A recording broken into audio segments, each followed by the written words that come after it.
Kamusta mga kagimat? Welcome back sa aking channel.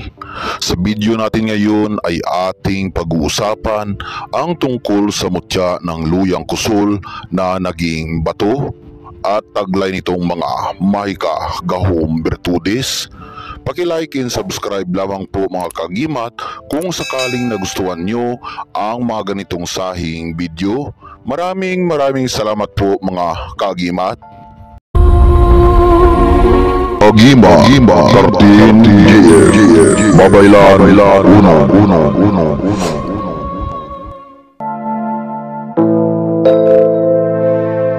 Ang luyang kusol ay may kahalintulad din sa pwersa gahom sa luyang tapol itim na kulay. At ang ganitong klasing mga luya ay minsan lamang ito magtuhaw at masagap.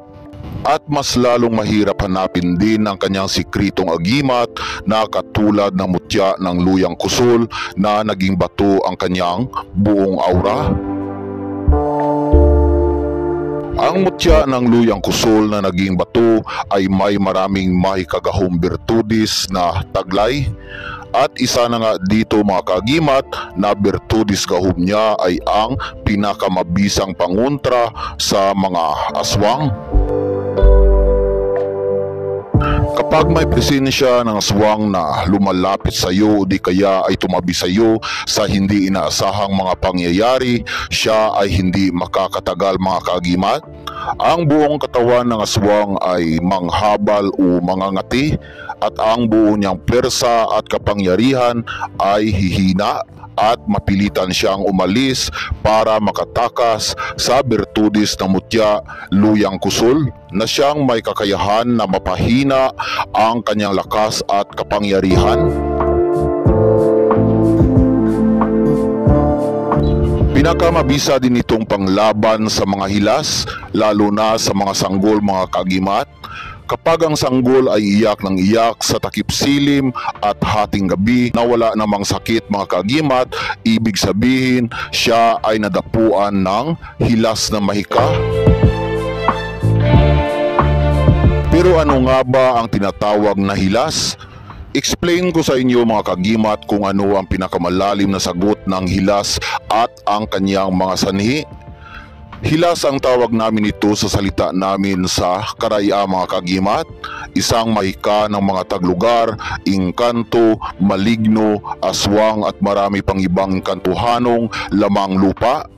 Kapag ang sanggol ay iyak ng iyak o kahit sa may edad ng mga aura na hindi makatulog, ito ay sanhi ng mahikahilas ng mga engkantuhanon na malapit ang mga ito at nakatanaw sa bata o sa atin man at gumagawa ng mga mahika para ang kanilang target ay hindi makakatulog, mabalisa at mawala sa balanse ang isip. Katulad ng mga aswang, may kapangyarihan ng mga ito na udumon ang aura ng sanggol, kaya madaling madikitan ng mahikang hilas at hindi makakatulog. At mas lalo pang madali lang matabla ng mga sanggol ng mahikang hilas dahil sa hindi pa sila nabatakan ng dungan o hindi pa napataas ang kanilang dungan at kalooban mga kagimat. Pero kapag may mutya ka ng luyang kusol, ito ay mabisang pangontra sa mahikang hilas. May bertudes na hindi makalapit ang mga engkantuhanon na may masamang mahika mga kagimat. Mabisang proteksyon at depensa kung makapunta sa mga maririit na lugar. Katulad ng bukid, sa kagubatan at sa mga busay kag tubudan mga kagimat. Ang presensya ng mga itimang engkantuhanon o mga taglugar ay lalayo sa iyo at hindi kanila matatablan ng kanilang mga mahika. Pangontra din ito sa mga masamang panaginip at pampalusaw ng mga mahikang kulam at barang. Mga halit at sumpa sa katawan ay kaya niya itong lusawin dahil ang luyang kusol mga kagimat ay may pinakamatapang na amoy kumpara sa ibang mga luya.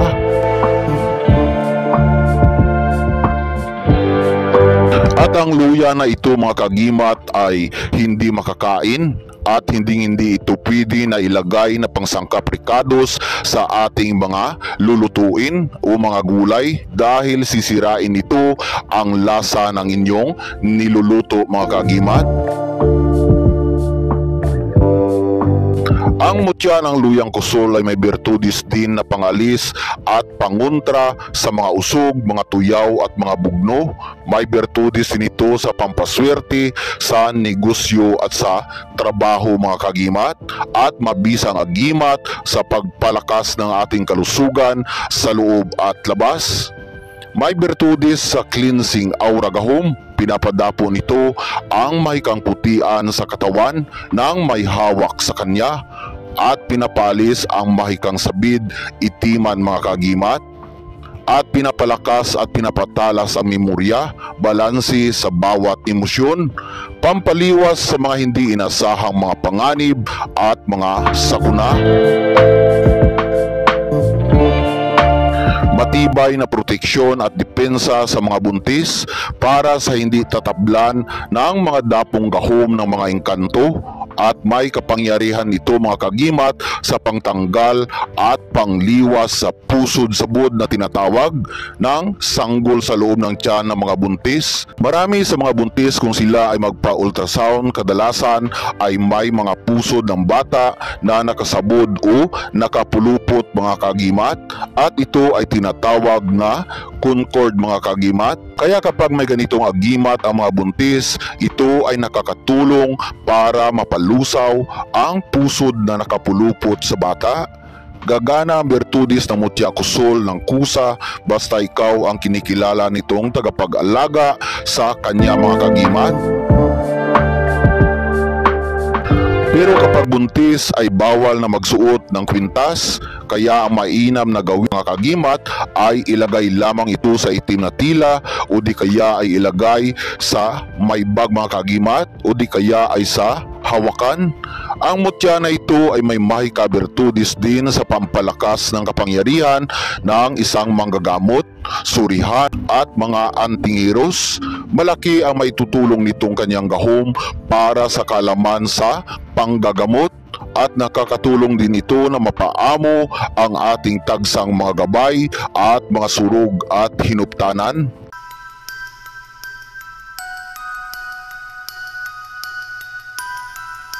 Tungkol naman sa mga bawal ng sangkap na ito ay bawal na dalhin sa may sementeryo. Bawal kang mahakbangan kapag suot ang agimat na ito. Kailangan kunin mo na ito sa katawan bago gawin ang mga bawal para hindi lulusaw ang taglay niyang mahika gahom. Pero kapag sakaling nakalimutan at nagawa ang mga bawal, ang gagawin lang mga kagimat ay pahiran lamang ito ng divine oil aura babaylan unom para manumbalik ang taglay niyang mahika gahom. At may marami pa itong mga mahika gahom bertudis na taglay, at mismong sa inyo lang ipaalam o ipakita ang iba pa niyang taglay ng mga mahika at himalang kapangyarihan.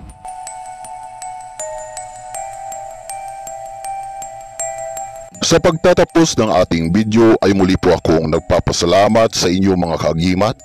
Naway pagpalain tayong lahat ng mga putiang aura at mabubuti ng ating dakilang Diyos makapangyarihan. Ilayo sa mga sakit, iliwas sa mga hindi inaasahang mga panganib, at likupin ng kabanal-banalang bertudis niyang gahom at ibuhos ang swerteng bugna.